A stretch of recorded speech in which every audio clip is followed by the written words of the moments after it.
Guten Morgen, liebe Leute. Heute bin ich auf einer Rundtour, Copiapó. Ich fahre jetzt auf der Straße Richtung Paso Pircas Negras. Der ist aber nur im Januar und Februar offen neuerdings. Also die ganzen Öffnungszeiten dieser Pässe haben sich stark geändert im Vergleich zu vor 7 Jahren, also 2017. Das heißt, ich fahre jetzt eine Runde, bin bis Tierra Amarilla, bis Gelbe Erde gefahren, das gleich neben Copiapó. Und dann 10 Kilometer weiter ins Tal hinein, dort links abgebogen auf dieser Strecke. Ist jetzt alles asphaltiert. Ich meinte, vor 7 Jahren war das alles Gravel.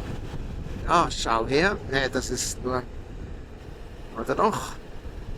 Ist jetzt gerade hier der Übergang.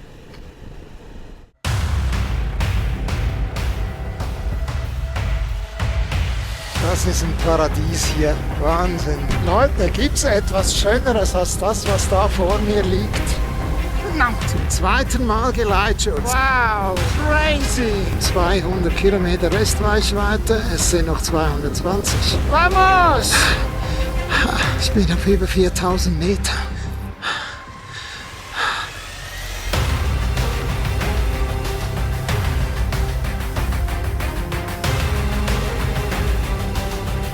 Copiapó, da war es bewölkt oder neblig, das ist anscheinend sehr oft der Fall. Gestern war es nicht so.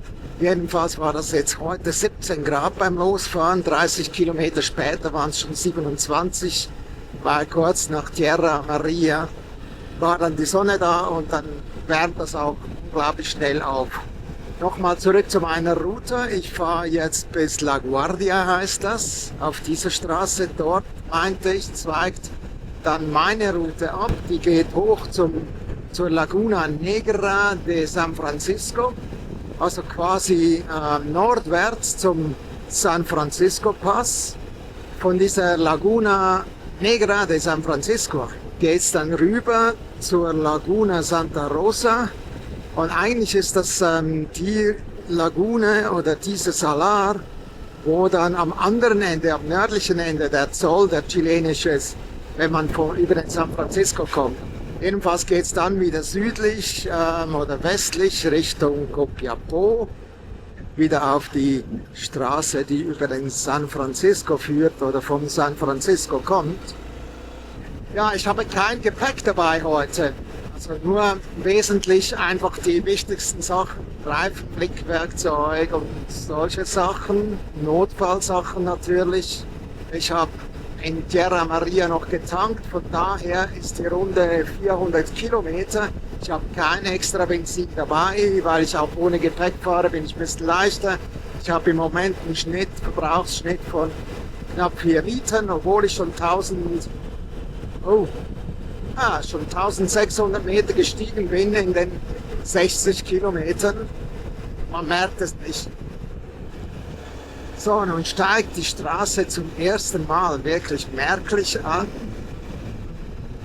Das sieht auch ein bisschen nach Passstraße aus. Ich werde über 3000 Meter steigen und dann geht es nochmal hinunter nach La Guardia. Ja, und jetzt gibt es Serpentinen. Tatsächlich, die Cuesta, die war jetzt eben angeschrieben. Keine Ahnung mehr, aber jetzt folgen doch einige Serpentinen hier hoch.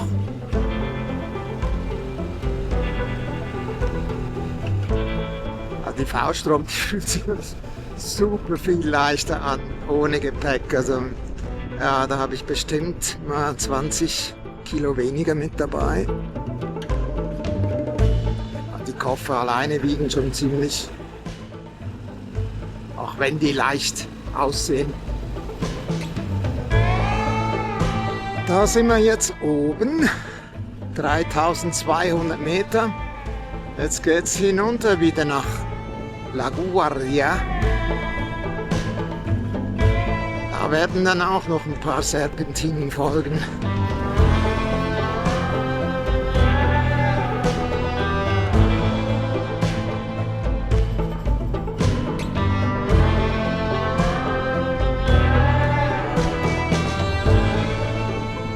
ersten Mal ein bisschen Wind spürbar heute. Der trägt mich jetzt da zum Teil wieder ein bisschen raus. Ansonsten eine easy, einfache Piste. Und da ist der Ripio. Ah.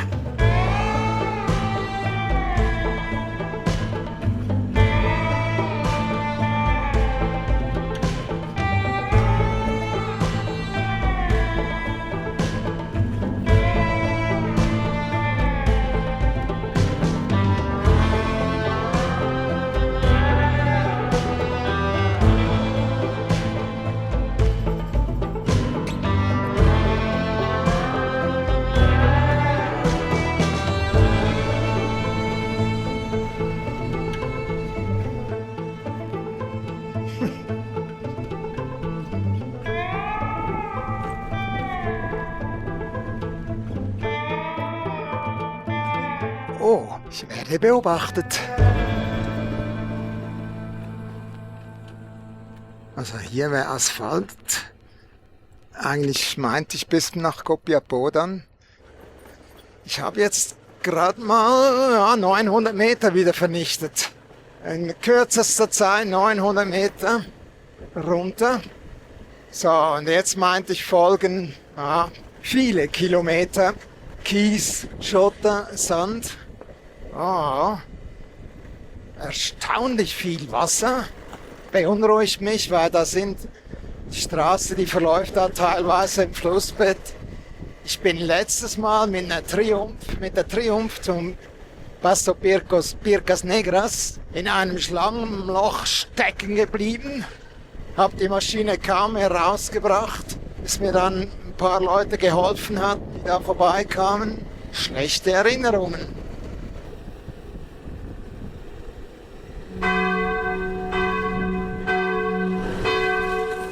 Vorhin schon eben, da waren zwei richtig große Pfützen. Bin ein bisschen skeptisch, wenn das da dann... Ah, guck an.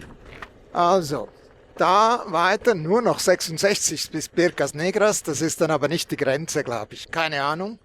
Und jetzt geht's 60 Kilometer zur Mina oder 70 Kilometer zur Laguna. Okay, dann ist hier La Guardia bei der Kreuzung. Wenn ich das richtig abschätze, es geht jetzt da rein, wird das ab hier jetzt doch dann wahrscheinlich ein bisschen herausfordernder. Sicher teilweise. Bisschen nervös bin ich schon. Also alleine Offroad, das ist eine weite Strecke. Naja, ich habe genügend Benzin, um umzudrehen, notfalls. Da ist schon Wasser in dieser Ebene. Gucken wir mal. Es wird hier 60 vorgeschlagen, ich fahre nicht mal 60. Übersichtlich ist hier nicht wirklich.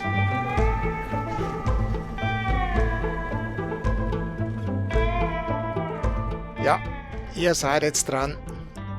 Eine super schöne Stille. Stille. Die gucken mich an. Wer guckt denn hier? Ein Pferd frisst, die anderen, die gucken, oder Esel, die gucken. Ja, tranquilo.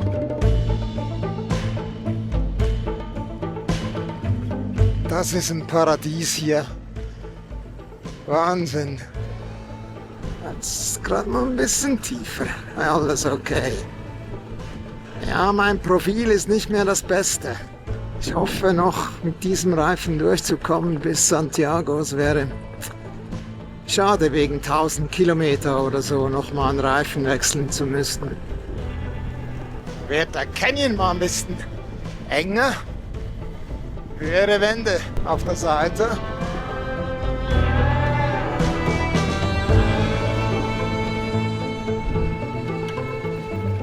Was das wohl heißen soll, für eine Warnung sein soll.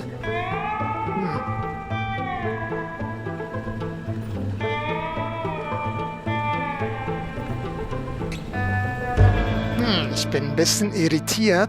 Ich hatte doch das eigentlich genau ausgekundschaftet, aber da ist eine neue Straße.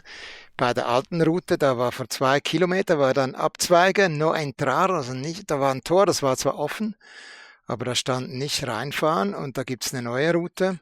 Osmand oder jetzt auch Garmin kennt die, aber ich weiß nicht, ich habe die nicht gesehen.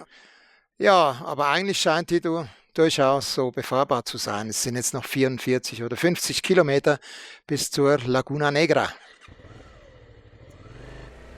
Ich hoffe dann einfach, die ist wirklich durchgehend befahrbar und führt nicht bloß zur Mine. Dann wäre dann das Doofe, aber ein Abzweiger oder so habe ich jetzt da nicht gesehen oder eine Tafel. Jedenfalls ist die Straße immer noch sehr gut zu fahren, zum Teil jetzt ein bisschen tiefer. Und ich merke, dass ich hinten nicht mehr viel Profil habe. Schon nicht mehr so viel Traktion vorhanden. Ja, da geht es jetzt schon mal noch ein bisschen hoch, da durch diesen Schlitzen durch da vorne. Ich bin jetzt auf 3,5. Aber da fehlen schon noch ein paar Höhenmeter. Ich meinte, das geht insgesamt rauf auf 4,6. Was eher ein bisschen beunruhigend ist, wenn ich dem so sagen darf. Mir ist jetzt hier auf dieser Piste noch niemand begegnet. Schön ist, sind keine LKWs unterwegs, aber dass gar niemand unterwegs ist, immer ein bisschen seltsam, wenn du so alleine bist. Es ist der 22. Dezember 24, Sonntag. Ich habe keine Ahnung, wie die in den Minen arbeiten, ob die dann zu sind über Weihnachten. Unten im Tal, da sind mir mal 3 Pickups so von Minenarbeitern begegnet, aber seit dem Abzweiger bei La Guardia, das sind jetzt dann bald 30 Kilometer, keine mehr. Jetzt haben wir dann bald die Hälfte bis zur Lagune geschafft. Ich bin schon gespannt, wie der Weg dann auf der anderen Seite ist. Oder vielleicht dann auch die letzten 10 Kilometer, wenn dieser Weg nur bis zur Mine gemacht worden sein sollte. Sind wir dann auf 3,9. Jetzt wird es langsam frisch. Noch 23 zeigt mir da die V-Strom an. Aber wenn sie jetzt dann runter geht, ist das okay. Wahrscheinlich machen wir jetzt mal noch einen Fotostopp. Oh.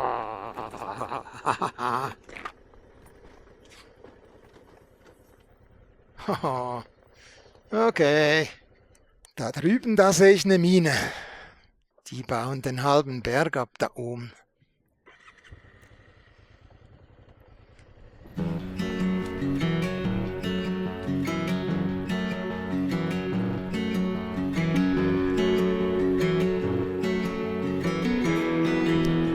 Ja, fühlt sich komisch an, aber das war wohl die Sandspur.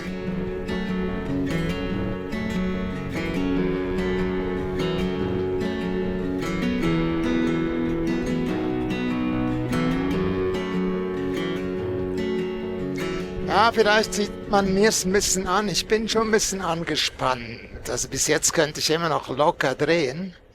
Aber wenn so gar kein Auto unterwegs ist, da so alleine. Ja, ich hatte ja auf der letzten Etappe über den San Francisco extrem mit dem Wind gekämpft. Das ging dann aber trotzdem noch gut aus mit dem Benzin mit 2 Litern. Also ich hatte 21 Liter gebraucht von Fiambalà bis kurz vor Copiapó, bis zur ersten Tankstelle da. Das war ja speziell. Da geht's da diesem Salar entlang und dann kommt noch mal ein kleiner Pass und dann sind das etwa 130 Kilometer oder so, wo es einfach ein Tal runterführt. Einfach mehr oder weniger gerade ein Tal runter von 3.500 auf 300 Meter hinunter. Wieder mal ein Canyon. Ja, Canyon, ja.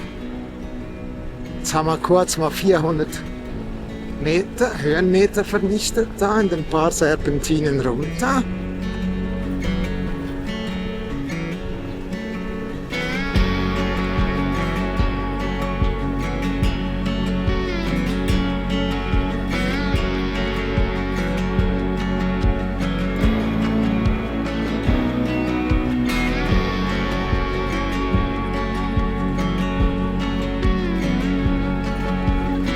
Ja, da komme ich nicht ganz hin mit 60. Kannst du auch mal machen, wenn du weißt, dass keiner entgegenkommt.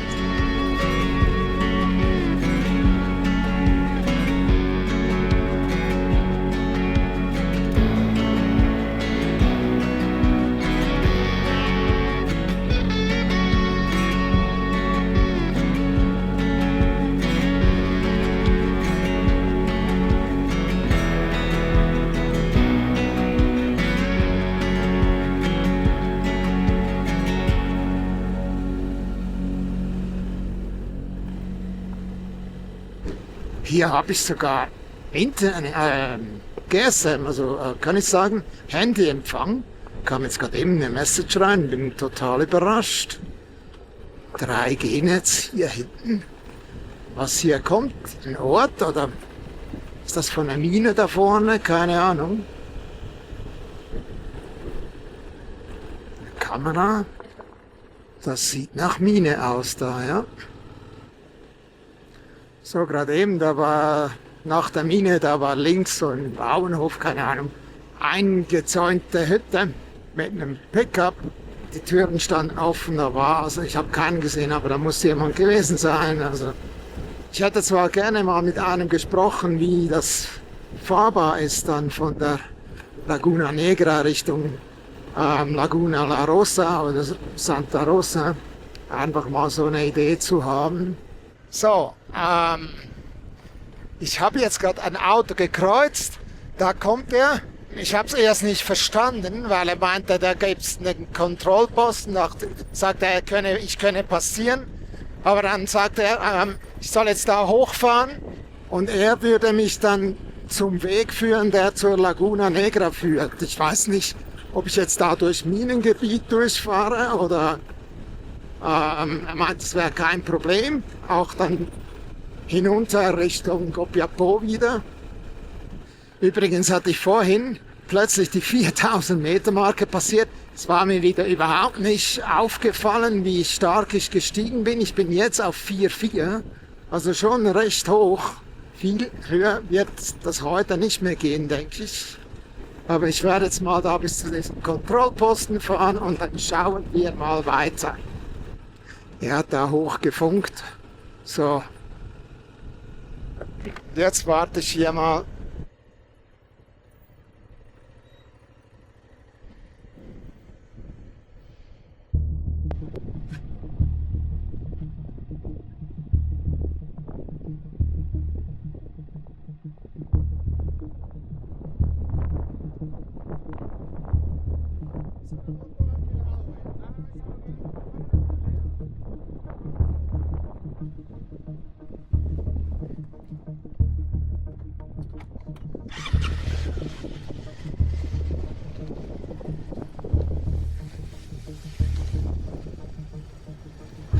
So, ich bin jetzt da diesem Posten vorbei, musste meine Daten abgeben, also der wollte nicht mal wirklich einen Ausweis sehen, wollte die Nummer der ID oder Pass und dann ja, Fahrzeugnummer. Und jetzt staubt es, ich lasse da ein bisschen Vorsprung. Zum zweiten Mal Geleitschutz, einmal Polizei und einmal, ich weiß nicht, Blaulicht haben die auch. Ob das eine Security ist oder...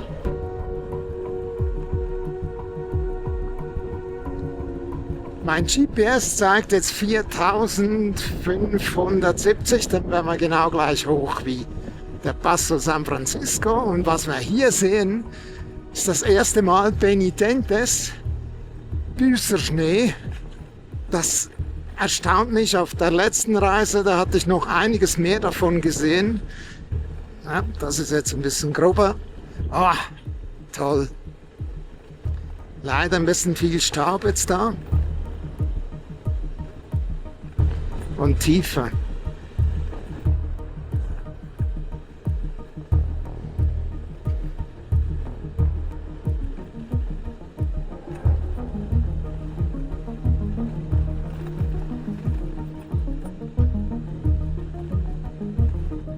Eigentlich wollte ich ja jetzt nicht mehr eingestaubt werden, weil ich alleine unterwegs bin. Nix war's.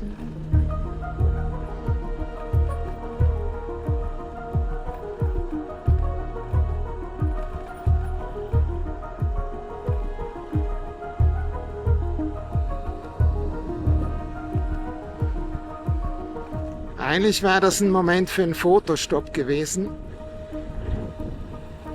Schon super schön.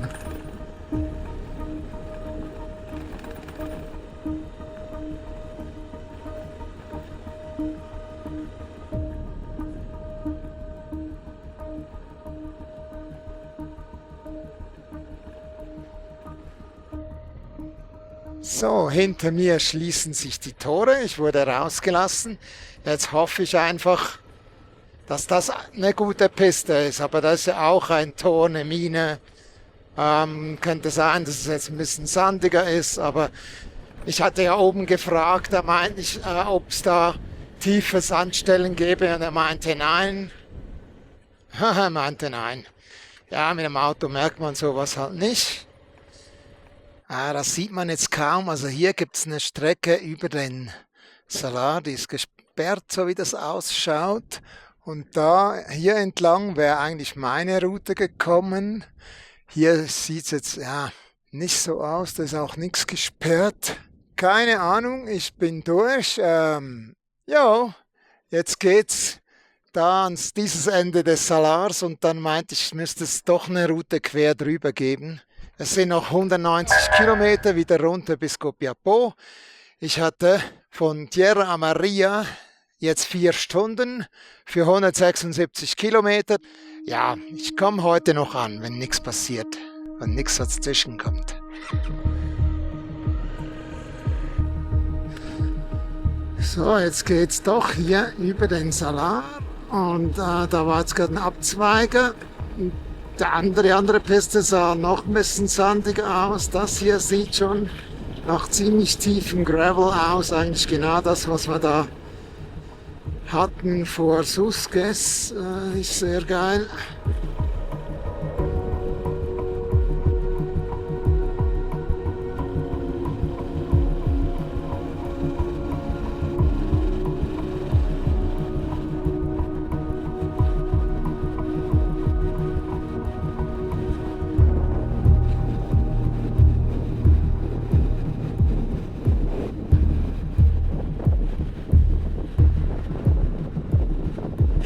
Ja, ich traue mich noch nicht so ganz wie das letzte Mal. Es ist verdammt tief hier. Jetzt hat es mich mehrfach beinahe hingeknallt. Ich musste anhalten. Ich hatte den Mut nicht, das ist so soft und du siehst keine konkrete Spur. Immer wieder gerätst du da auf so eine tiefe Stelle. Fehlt nicht viel. Die Distanz abzuschätzen hier, das fällt mir schwer. Jetzt mal nochmal Piano da, die nächsten Meter. Auch wenn man das nicht sehen will mit den Füßen unten, aber ich mag tief nicht. Und wenn es nur noch schwimmt, du von der einen Rinne in die nächste, ja, schon wieder. Ich war ja doch relativ unerschrocken auf diesen Pisten sonst, aber da war irgendwie eine Rinne zu sehen oder eine Spur. Und jetzt teilweise einfach keine mehr. So, jetzt müsste das wieder machbar sein.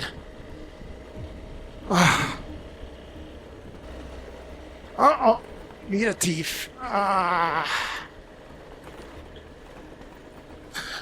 Ei.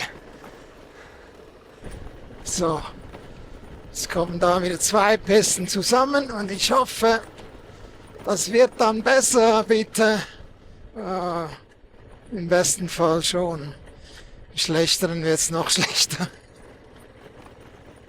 Jetzt habe ich 190 Kilometer, also immer noch nicht die Hälfte. Aber ich könnte noch zurück. Ist schon übel hier. Ja, das war nicht das, was ich erhofft habe. Wenn die Jungs sagen, das wäre eine öffentliche Straße, ja, dann ist das jetzt schon ein Kampf. Ich hoffe nicht, dass das so die nächsten 150, okay, Kilometer ist. Puh. Ja, bisher war das ja Friede, Freude, Eierkuchen.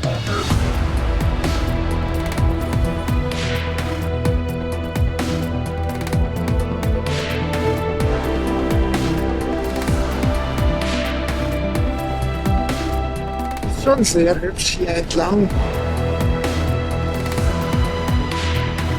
Ja, wahrscheinlich oder ziemlich sicher zum letzten Mal auf dieser Reise diese Farben. Die nehme ich jetzt auch noch mal mit.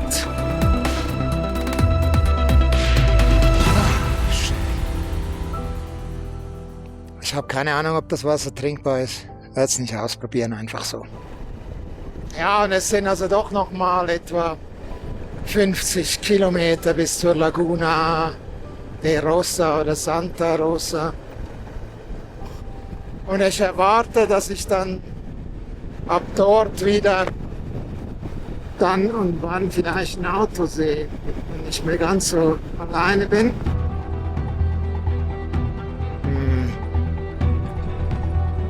Nicht sicher, was das heißt.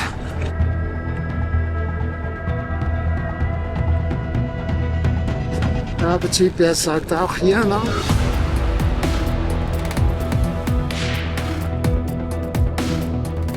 Sah mir doch die andere Piste besser aus.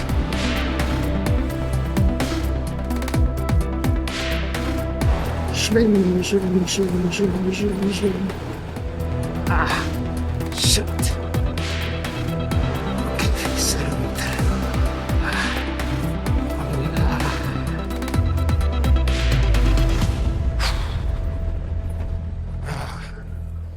Ich komme mal wieder nicht vorwärts. Aber das ist halt einfach zu schön.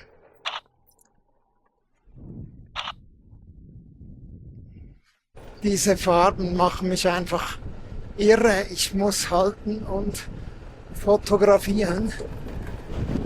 Und es wird ja auch das letzte Mal für länger sein, dass ich das in Natura sehe. Ich komme wieder, Frage ist bloß wann. Dazu muss ich aber erst hier wieder mal diese tiefen Passagen bewältigen. Eieiei. Ich kann nicht stehen. Ich kann nicht stehen, wenn es so tief ist. Ich bring's nicht hin. Ich hab den Mut nicht, wenn es so schwimmt. Horror. Nee, und ich grab mich nicht ein.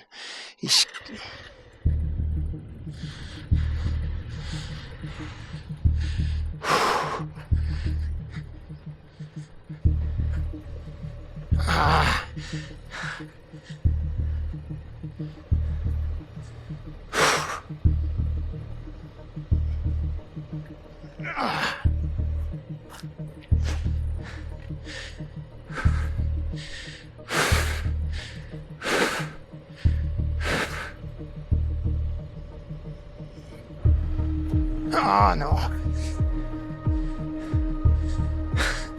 Wenn ich das Gefühl habe, es geht, sinkt mir das Vorderrad wieder ein. Scheiße.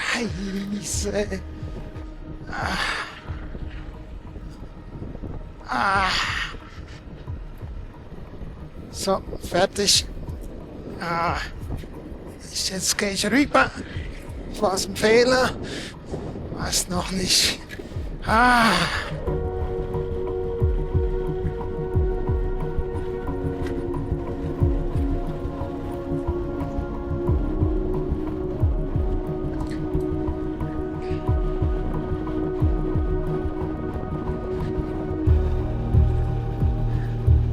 Ach Gott. Immer wenn ich die Kamera einschalte, dann ich höre wohl auf zu filmen. Immer dann geht's gut. Das sage ich jetzt wirklich nicht einfach so. Jetzt habe ich eigentlich die Kamera. No.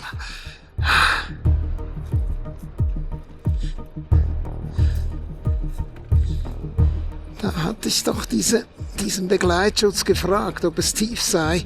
Nein.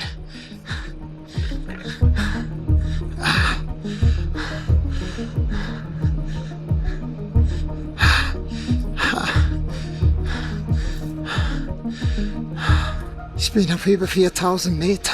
Das darf man nicht vergessen hier. Ich möchte das Visier öffnen, um Luft zu kriegen.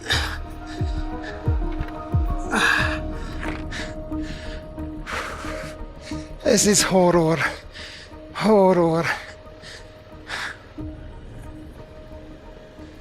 Ich habe einfach beschlossen, mich nicht hinzulegen.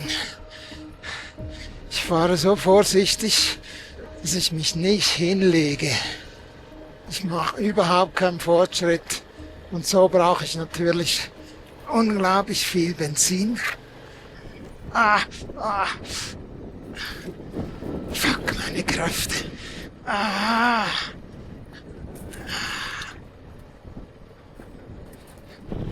Ein paar Sekunden später, oder ich werde es jetzt nicht verschreien, sieht die Piste wieder viel besser aus. Da war eine große Tafel, ich habe mich nicht umgedreht, die war in der anderen Richtung. Wahrscheinlich dieses Circuito de was auch immer. Ich werde es euch dann sagen, wie das heißt, dieses Circuito. Jedenfalls ist hier die Piste bedeutend besser.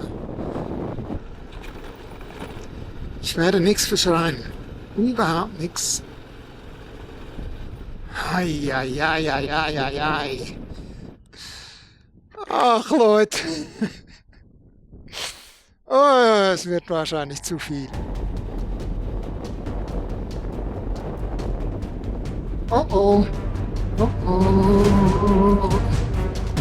Oh oh. Kurz aufs Navi geschaut. Dann die Tankanzeige, 200 Kilometer Restreichweite, es sind noch 220. Das war jetzt eine kurze Freude mit der frisch gegradeten Piste, wobei das jetzt auch geht. Im Moment noch. Da fahren die einfach so mitten durchs Zeug mit dem Grader. Machen eine neue Piste.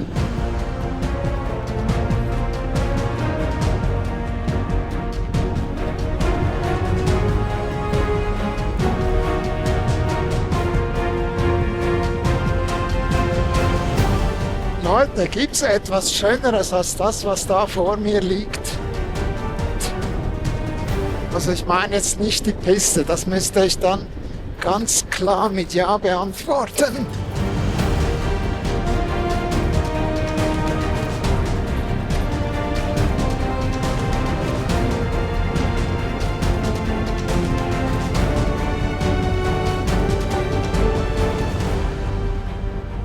Wow! Crazy! Crazy!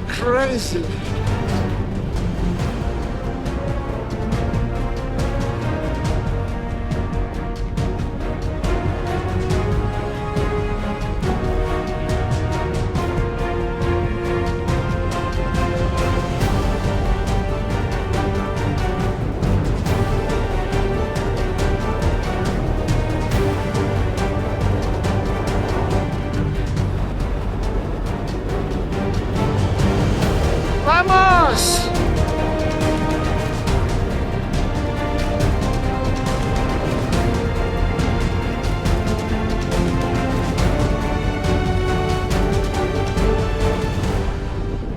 Die nächste Pain in the Ass Abschnitt.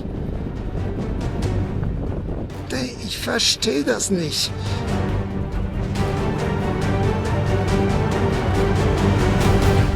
Eine Minute nach der großen Freude. Die nächste Pain. So, da könnte man jetzt über den See, mal schauen. Da habe ich einen Abzweiger. Am anderen Ende dieses Sees, Laguna heißt das genau, Laguna Santa Rosa. Da ist dann der chilenische Zoll, da war ich vor 2 Tagen. 170 Kilometer stand da eben noch bis Copiapó. Das müsste ja dann hinkommen. So, jetzt konnte ich ein bisschen Fortschritt machen, die letzten Kilometer. So, jetzt mit 90.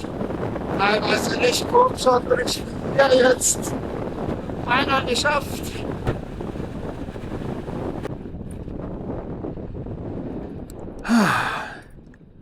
Da quer drüber bin ich jetzt. So, da runter geht's zur Laguna Santa Rosa. Das sind wohl heiße Quellen. Und ich nehme jetzt mal an, dass die Piste hier in den Berg führt und dann runter nach Copiapó. Und jetzt schaue ich mal noch, wie hoch ich bin. 4125. Okay, jetzt heißt es Abstieg. Es geht runter mit mir. Tricky, tricky. Ja, so schlimmen Review hatte ich jetzt nicht. Noch nie.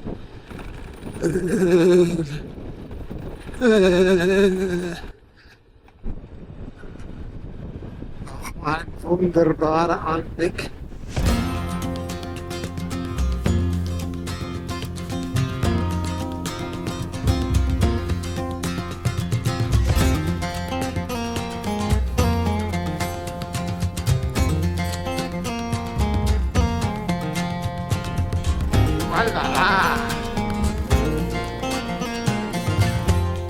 Jetzt im Golden Hour, goldene Stunde, gibt es natürlich wieder wunderschöne Sujets hier. Wow!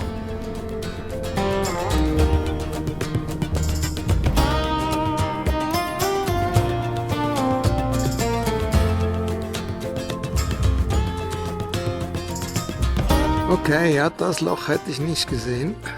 Hätte mich erst noch gewundert. Diese Büsche habe ich auch noch nicht gesehen, so hoch.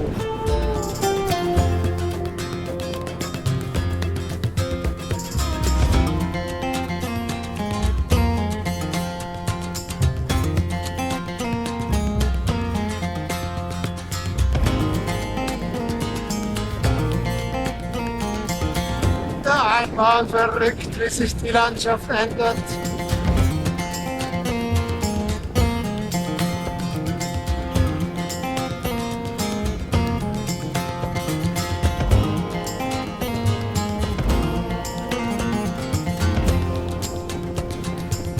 Du kommst um eine Ecke und plötzlich ist alles wieder in Blüte, grün.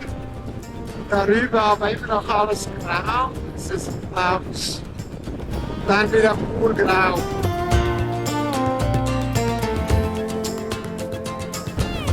Die Kraft des Wassers.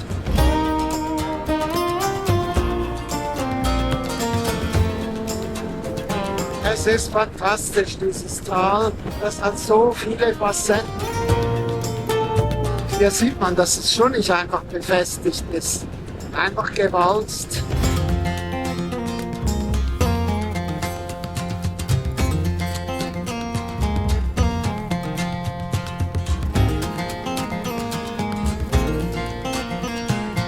Da ist wieder Wasser und es glüht. Es leuchtet richtig gegen mich.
Ein Spektakel, dieses Tal. Ein Spektakel.